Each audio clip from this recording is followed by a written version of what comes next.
pinarent ang sasakyan pero ginamit sa krimen, makukonsider bang accessory of the crime?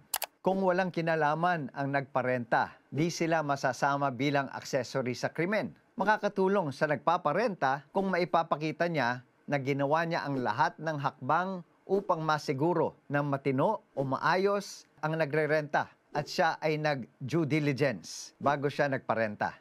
Kung minsan naman ay nakasaad sa kontrata ng renta ang mga probisyon na ipinagbabawal na gawain o ipinagbabawal na paggamit sa sasakyan. At nakasaad din sa kontratang ito na walang pananagutan ang nagparenta sakaling lumabag ang nagrerenta sa mga probisyong ito.